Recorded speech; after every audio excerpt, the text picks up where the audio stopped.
The blackout began at for 17 Zulu. Every military satellite went dark at once, not degraded, not jammed, but gone, as if someone had reached up and switched off the sky. In command centers across the world, screens froze, drones fell like wounded birds, GPS grids dissolved into static, and soldiers on night patrols suddenly found their digital maps blinking to nothing but black. Analysts scrambled for explanations that never came. The attack didn't announce itself with explosions or warnings. It arrived as silence, and in modern war, silence is louder than artillery. Staff Sergeant Aaron Cole felt it first, not through his equipment, but through instinct. His heads-up display failed, and the world became terrifyingly wide again. For the first time since boot camp, he was alone with just a rifle, a compass he barely remembered how to read, and a team staring at him, waiting for orders that weren't coming through any channel. Somewhere far away, generals argued about attribution and retaliation, but Cole's squad was pinned in the ruins of a border town that no longer existed on any updated map. The enemy moved differently now, not with coordinated drone overwatch or precision strikes, but with human hesitation, mistakes, and shouts in the dark. They were blind, too. That was the first realization of Zero Hour. Whatever had killed the satellites had leveled the battlefield, not by empowering one side, but by dragging everyone back into the mud. Cole ordered radios off to save batteries they couldn't replace. Hand signals came back into use. Eyes scanned rooftops instead of screens. As dawn broke, the world looked older somehow. Smoke rose without thermal signatures. Distant gunfire echoed without origin.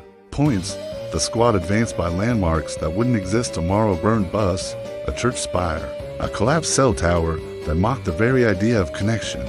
Hours later, they intercepted a fleeing convoy, not because an algorithm flagged it, but because Cole smelled fuel on the wind. He remembered an old instructor saying war always announces itself if you stop listening to machines and start listening to the ground. The firefight that followed was chaotic and close. Bullets tore concrete instead of surgical airbursts. Men shouted warnings instead of trusting systems to compensate. When it ended, Cole realized his hands were shaking, not from fear, but from responsibility.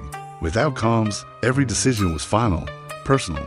It couldn't be blamed on a bad feed or a delayed order. By nightfall, rumors spread faster than any signal ever had. The cyberattack wasn't just military. Civilian satellites were failing next. Banking systems tied to orbital timing were desensing. Entire cities were slipping out of synchronization like watches wound differently. Nations accused each other loudly while quietly grounding aircraft and pulling fleets closer to shore. Into this uncertainty stepped men who thrived without networks. Militias and old-school fighters who had never relied on technology suddenly found themselves equal to the world's most advanced armies. Cole's squad encountered one such group in a forest pass. Older soldiers with worn rifles and maps drawn by hand. Instead of shooting, they traded information like currency. They learned the blackout had a name, spreading from mouth to mouth. Zero Our Nation. Not a country, but a condition. A world where borders meant what you could see and hold, not what a satellite said.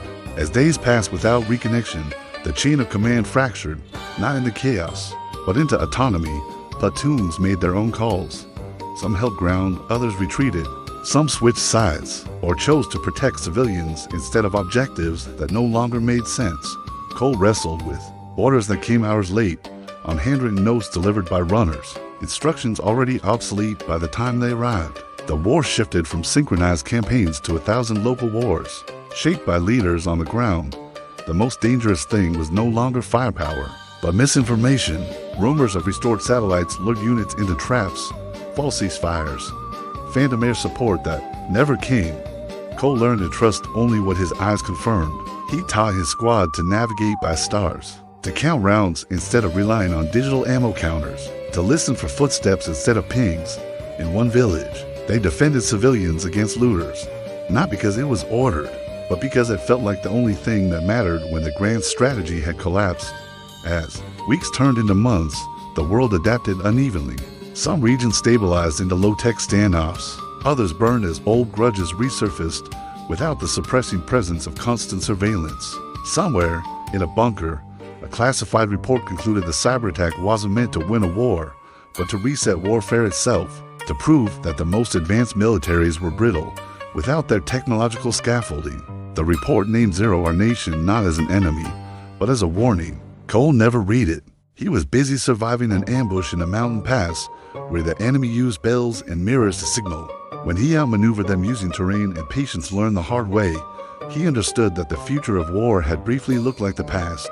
And in that past, there was room for mercy and brutality in equal measure. When limited comms finally sputtered back to life months later, announcing partial satellite restoration, Cole felt no relief, only caution. He had seen what happened when systems failed and people were forced to decide for themselves. New orders poured in to reassert control, to redraw plans. He gathered his squad and told them the truth. Technology would return, and wars would speed up again. But Zero Hour had shown something no one could unlearn. Without the sky watching, war became personal again. Nations might forget that lesson quickly, but soldiers wouldn't.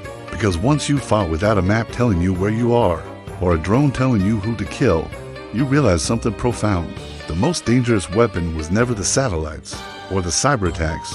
It was the moment someone convinces themselves they're not responsible for the consequences of their decisions. As Cole finally handed over command and walked away from the front line, the world argued about who caused Zero Hour and how to prevent it from happening again. But among those who had fought through it, a quieter truth spread. The blackout hadn't weakened humanity's ability to wage war. It had revealed just how much of our restraint had been outsourced to machines, and how thin the line is between control and chaos when the sky goes dark. Thank you for watching. If you found this story thought-provoking, please like the video and subscribe for more content that explores the boundaries of our world. We'd love to hear your thoughts in the comments below.